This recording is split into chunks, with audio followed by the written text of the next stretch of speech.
Welcome everyone to the Ditch the Struggle podcast. I'm your host, Alana Russo. I'm a graphic designer and career and success coach who knew I could do better, but kept falling short of where I wanted to go.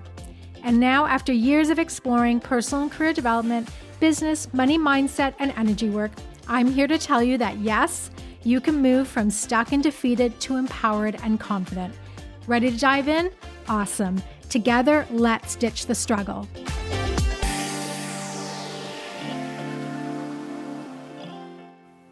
Hello, everyone. Today, we're going to talk anxiety, physical, emotional anxiety, and the symptoms, what it actually feels like.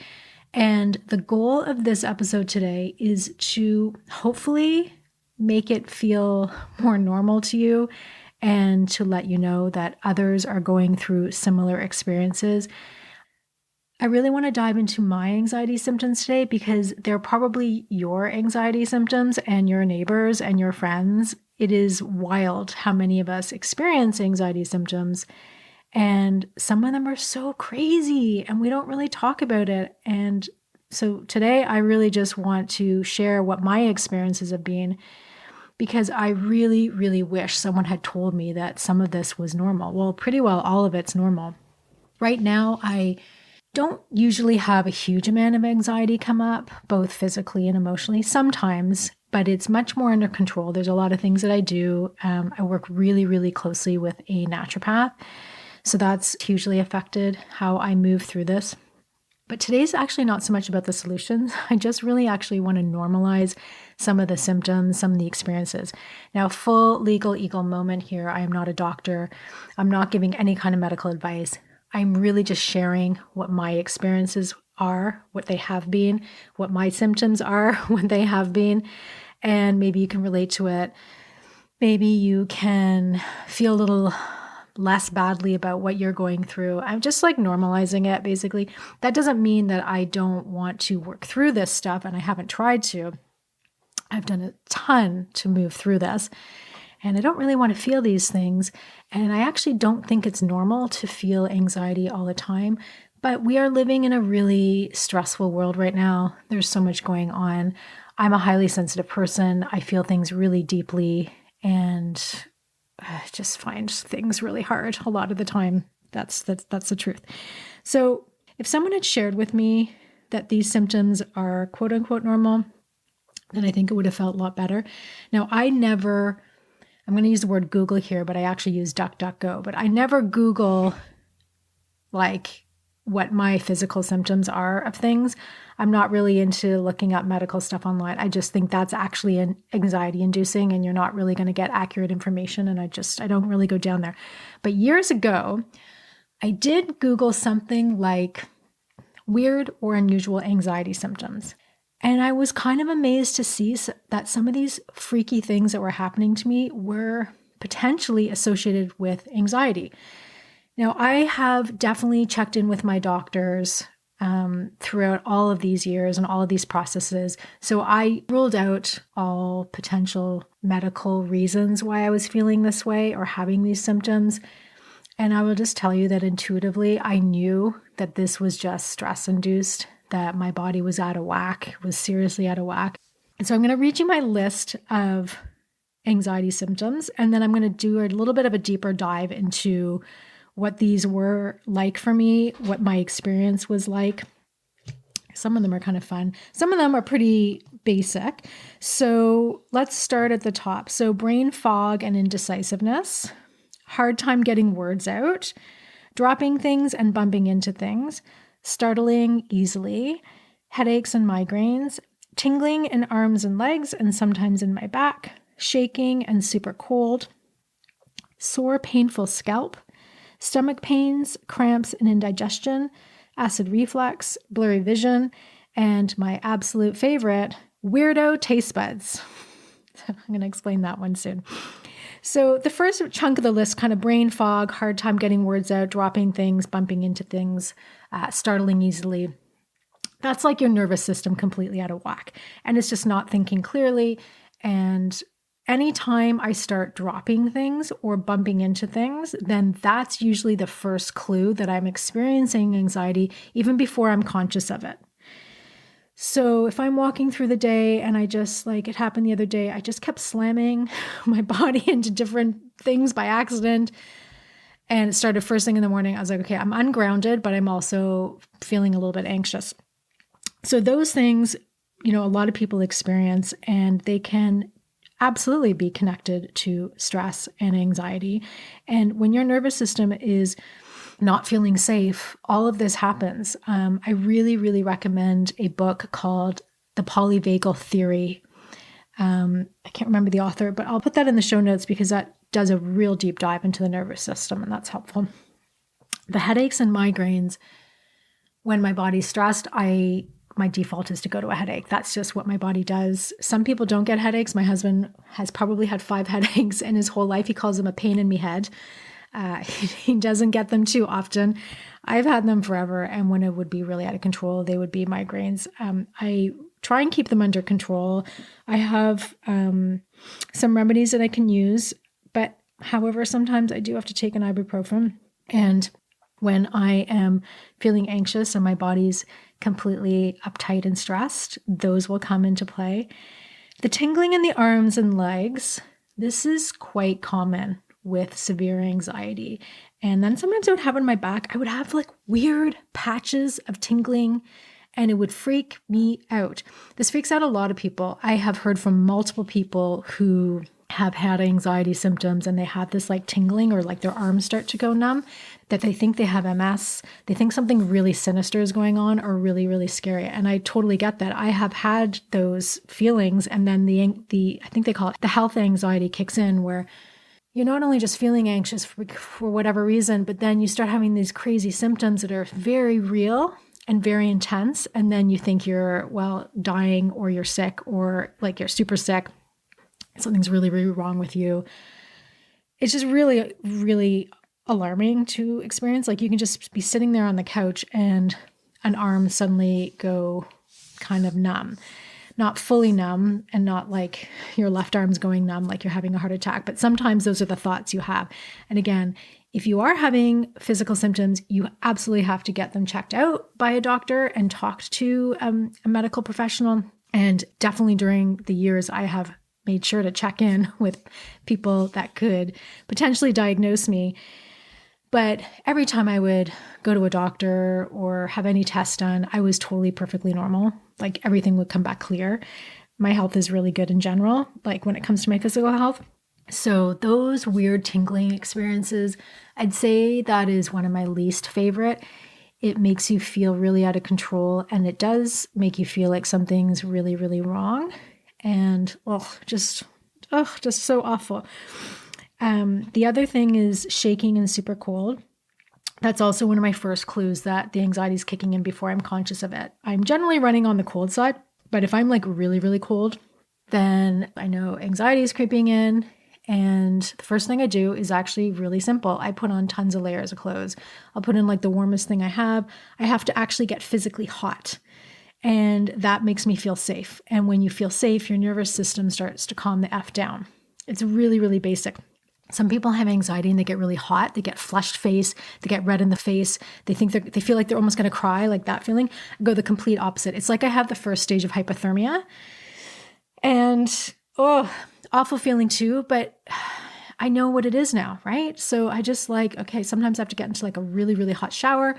But usually I just have to layer up on clothes, put on really warm socks, and then I start to feel calm. I also have an electric blanket. I'm kind of addicted to heat.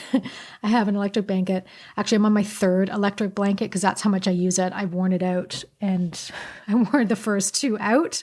I keep one on the couch all the time.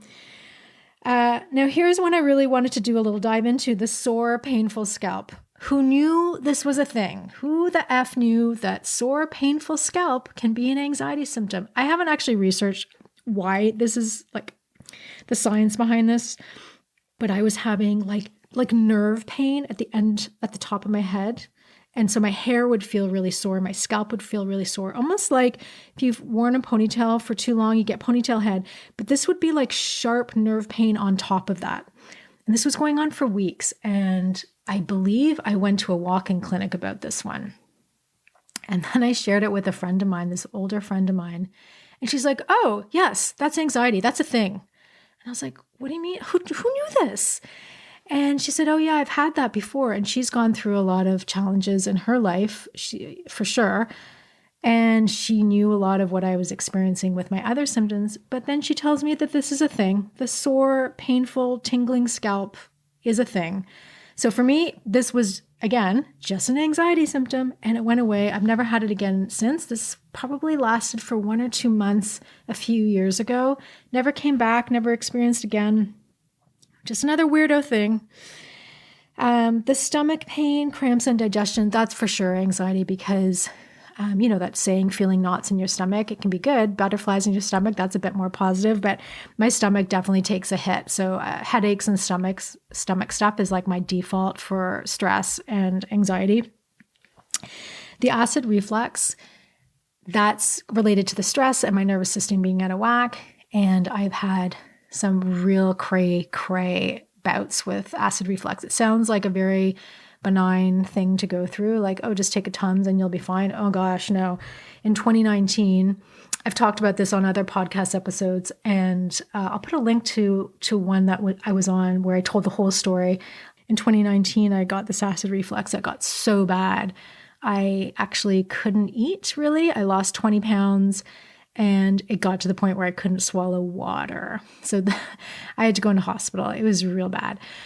Now, this was beyond anxiety. This was a lot of emotional trauma that was happening. And it got really lodged in my system. And it had to come up and I had to deal with it. I basically had to deal with a whole trauma situation. So it really got lodged in my stomach. But, the anxiety from the trauma, and then there's the anxiety from experiencing the symptoms. It's just like a hot snowball of mess. I don't know. Well, I guess a snowball would melt, but you know what I mean? It just becomes like blurry vision. So when I'm really anxious or I'm having anxiety, my vision changes. Your vision can change. It's not some finite thing. Some days you wake up and you have better vision than other days. So the more stress, again, the more stress you're under, the more of anything in your body is affected, and your vision is absolutely part of that. In 2016, my vision took a pretty big turn, and that, of course, gave me more anxiety. I'm farsighted, and I've always had a bit of a challenge seeing things close up. And now I really quite dependent on glasses to see things close up. Yeah, and I don't like wearing glasses. I tried to do contact lenses. Oh my God, that was traumatizing for me. I can't do them. So yeah, the blurry vision can definitely go up and down with your anxiety day to day. And for me, that again is normal. And I've been able to roll with it. And the last one on my list here, the weirdo taste buds. It was a few years ago, I think around that 2016 mark as well. Yes, when I was having 2016 ended up being, I don't know if it was officially a nervous breakdown, but it was a really, really hard time. Stuff going on with my mom. I wasn't managing it too well. Just a lot on my shoulders, a lot on my plate. My body was physically not in a good space. And interestingly, again, my immune system, super strong. I never really get sick, but other symptoms come up. And that's when the anxiety symptoms were just going full tilt. And there was this time, it's happened a few times, maybe 3 or 4 times over the last 6 or 7 years, where for sometimes 2 or 3 days, everything I eat tastes off, and it tastes sometimes sour or just not right. So I don't really want to eat, and I'll eat something and it will taste kind of weird, and I'll make Declan taste it and he's like, this is totally fine. And I was like, okay, it's just me. Weirdo taste buds. And that is actually one of the things I did find when I Googled these weird anxiety symptoms was this taste bud thing. I was like, oh man, I wish someone had told me that this can be a thing. The bottom line is that if you are having anxiety symptoms and they seem super weird and you've made sure to rule out anything else, it is crazy what the body will do when it's feeling unsafe. It is crazy what the body will do when it's out of whack. Now, I've accepted that the body has these weird, incredible ways of giving me information. I feel like sometimes it's really hard to understand, but your body is giving you a message when you have these symptoms. And one of the ways that I have been able to manage all of this stuff is I sincerely thank my body for these symptoms. I really, really do. I accept the wacky way that it's processing emotions, whatever trauma I've had to go through. And I've decided to be grateful for these symptoms, for these feelings, for these experiences. I've yet to die or become really injured from an anxiety attack. They rarely do happen now. So I have less anxiety about the anxiety. I'm not anticipating it. And anyone who has anxiety knows what I mean by that. I'm just able to ride things out more. Now, when I was recording the intro and outro to this podcast and kind of starting to get it going, I had some major anxiety physically come up for the first time in a long time. I was super cold. I was shaking a little bit. And you know what? I just fucking kept going. I'm just going to keep going. Like, I think the fear of doing something new sparked the anxiety. And that's usually when it comes up for me. Like, I will get stage fright in a way. Like, if I have to speak on stage, I definitely get cold right before. Anytime I'm pushing myself out of my comfort zone, it will spike. And my body's way of reacting is all those symptoms we talked about. I don't love it, but I just keep going. I have just decided for me to push through. Now, do I have things I can take and some supplements I work with? I have a toolbox, and I am really looking forward to sharing some of what's in my toolbox. It may be helpful, may not be. I always say, if it resonates, great. If not, just trash it, right? But I do think we have to hear how people are handling things. So I just kind of roll with it. I keep going. I'm not going to let it stop me. I've made that mental mindset decision. It's not going to stop me from making another podcast episode. It's not going to stop me from going out on a stage. It's not going to stop me from trying something new. It's just there. I don't have social anxiety, so that's one thing that makes a lot of what I do a lot easier, because I do have to network quite a bit and I'm talking with a lot of people. So luckily, socializing doesn't seem to trigger things for me. So you do need to pay attention. If you are having these weirdo symptoms, you do need to pay attention, and you ultimately do need to do something different. So it could be just resting more, starting to say no more, getting more exercise. Exercise is absolutely non-negotiable for me when I'm really stressed, and that is often just a walk when I say exercise. I'm actually these days calling exercise movement because I just think it sounds a little bit more friendly and engaging and nice. You may need to talk to a coach, a therapist, to your doctor, to your naturopath. The path is totally unique and different for everyone.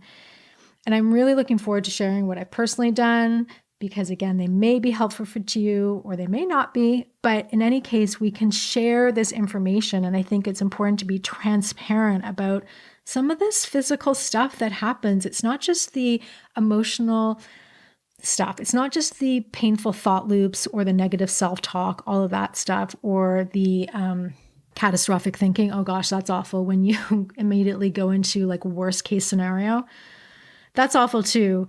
But I do think if you're having physical anxiety symptoms, it's really hard. It's not easy to manage. I know it's being quite debilitating for me at times, but as I said, I accept it now. And I really am quite fascinated by these symptoms.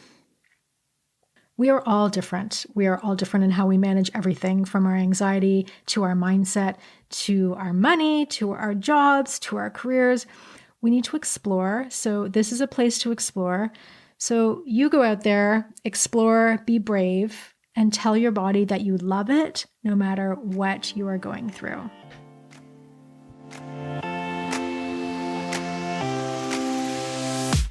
Thank you for joining me today on Ditch the Struggle. You showing up here means so much to me. To dig deeper into the topics discussed today and to learn about my work, visit alanarosa.com. And don't forget to download your free resources while you're there.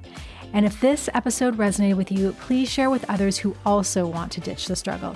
Go ahead and subscribe to the podcast, leave a rating and a review, and let me know what you'd like to see more of on this podcast. And before I go, I want to leave you with my 3 favorite ways to ditch the struggle. Be your own best advocate, take baby steps for the win, and forget about a linear career path. It's overrated and you are doing just fine. See you next time.